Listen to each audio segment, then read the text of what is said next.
A plan in Tacoma, Washington is facing pushback from landlords after they proposed banning landlords from evicting tenants during the school year and during the winter, and forcing landlords to pay relocation expenses if tenants can't afford a rent increase. I'm Tony, and this is Real Estate Investing and Landlord News. All right, so I have an interesting article for you today, and it's coming out of the state of Washington. Now, normally when I talk about Washington, I'm talking about the Seattle area, but there's other very far left-leaning progressive areas in the state of Washington, like Tacoma. And Tacoma is what I'm talking about today, okay? And they proposed these new anti-landlord laws that are making it very difficult for landlords to operate their businesses. So when you put a law in place that makes it almost impossible for a landlord to remove a tenant during the winter, and then also put another law into place saying it's almost impossible for a landlord to remove a family during the school year. Well, you're talking about more than half of the year is going to be, no impossible to evict tenants. And on top of that, if a landlord decides they want to increase their rents over 5%, according to this proposed law, and the tenant can't afford that, well, the landlord has to pay the tenant relocation expenses. Oh, wow. Can you believe that they would propose this sort of law for landlords and think that, oh, it's not going to have any unintended consequences? Because the truth of the matter is, yeah, it's going to have a lot of unintended consequences, such as landlords getting completely out of the rental business. And I wouldn't want to operate in a place knowing that, hey, there's other cities nearby where I can own a rental property and not have to deal with this nonsense. So, yeah, I mean, that's one of those things where this, even if it's a statewide law, there's other places where I can put my money. There's not a law in place that says I have to be a landlord, I have to provide this housing, I have to take these losses for these tenants. No, I don't.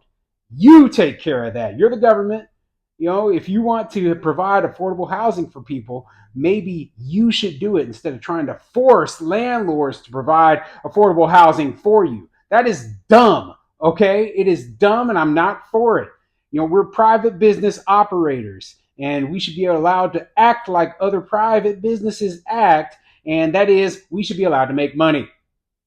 If you think it's wrong that we make money, well, that's too bad, okay? Property rights are the basis of all rights here in the United States. So anyway, before I get into the article, go ahead, hit the like and subscribe button, maybe leave a comment down below.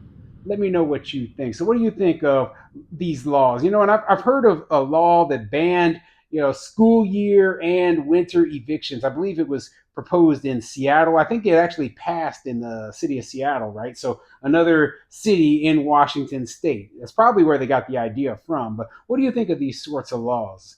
Do you think that they actually are helping these tenants, or do you think that they are really just punishing landlords? I don't think it's helping tenants.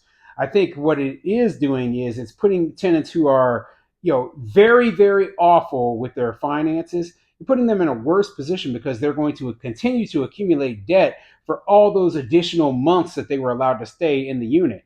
And there's no way they're going to be able to pay the landlords back all that debt. So, yeah, they're going to be just put into a worse financial position. The landlords are going to be put into a worse financial position as well. And, maybe they get to stay housed. Probably not.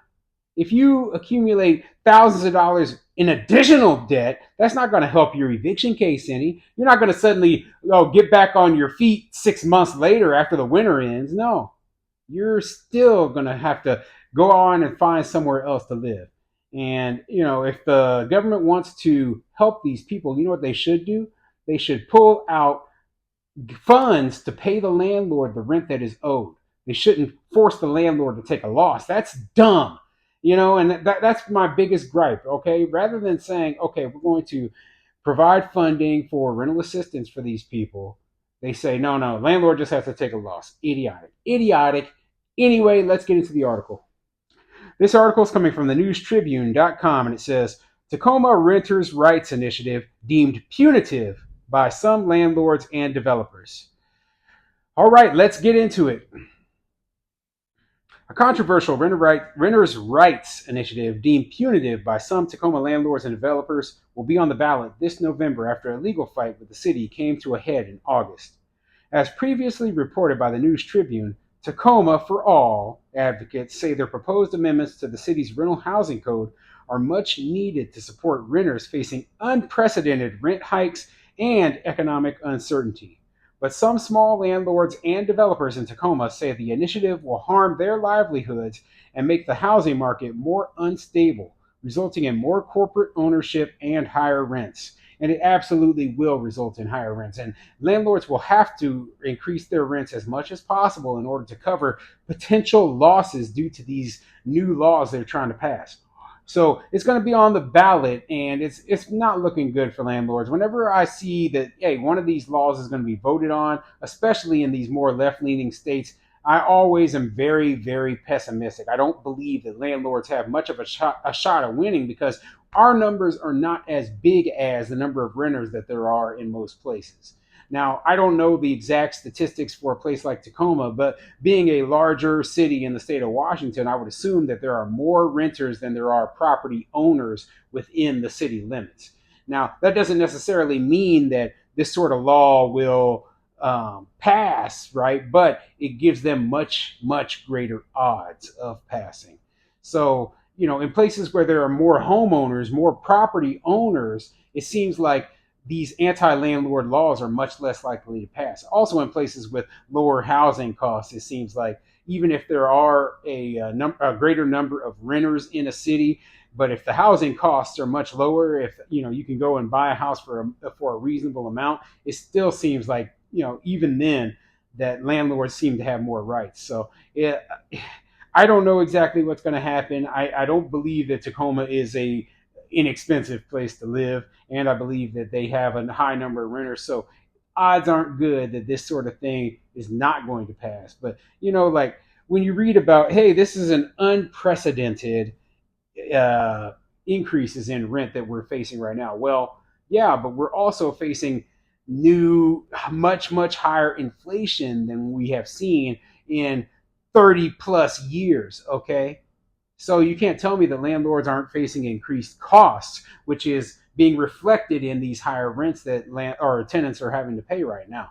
So if we're facing higher costs, but you don't want us to be able to raise our rents to be able to cover these higher costs, well, what do you think? You think we're just going to eat those losses? No, landlords are going to be less likely to rent units out, and developers are going to be less likely to build properties if you limit our ability to cover those costs. It's pretty simple. The debate comes as Pierce County faces a housing shortage with an acute need for moderate, low, very low, and extremely low income housing. About a third of all households in Pierce County, over 100,000 people, are cost burdened, meaning they spend over 30% of their income on housing. Around 44% of Tacoma households are renters. Among the changes, Tacoma for All is pushing with Initiative 2023-01 are requiring landlords to offer relocation assistance if a tenant cannot pay a rent increase of 5% or more, prohibiting certain evictions during the school year and winter from November to April, and adopting a landlord fairness code, which requires landlords to comply with tenant protection laws before raising rent. Tacoma for All and United Food and Commercial Workers Local 376 sued the city of Tacoma in August after the city council voted to put a more moderate competing renters' rights measure on the ballot in opposition to Tacoma for All's grassroots initiative, despite passing that measure into law that same night. So yeah, I believe I've covered this story before because I remember specifically that some union was trying to get involved in this whole nonsense. And I'm pretty anti-union, and part of it is because they're always pushing for more socialist policies, and that's what a lot of these rent control and anti-eviction policies are. They're just socialist policies in place. Now, obviously, unions are socialist. So it doesn't surprise me that they would want more socialist policies in place, because they're trying to spread more socialism throughout the entire country. So, what we will end up with if these sort of things pass is less property rights, less freedoms, more government regulation, and, what is the end? When does it all end? When we just become 100% communist? when the government owns everything, when people no longer can decide where they want to live, where they want to work, when people no longer are rewarded based on their merits and skills. That's what all of this is really pushing towards, where basically these people, they can live in expensive homes and not have to pay anything, not have to work for it, not have to earn it, because they think it's not fair that somebody worked their butt off to be able to afford that home, and they want to pay the exact same rent as that person. Whatever. Just a joke. Just a joke. I'm so frustrated with all of these ridiculous laws. Hopefully this thing doesn't pass. It did say up there that only 44% of the people in the county are renters, so there still is a majority of homeowners, property owners within the county. So maybe logic, maybe reason will prevail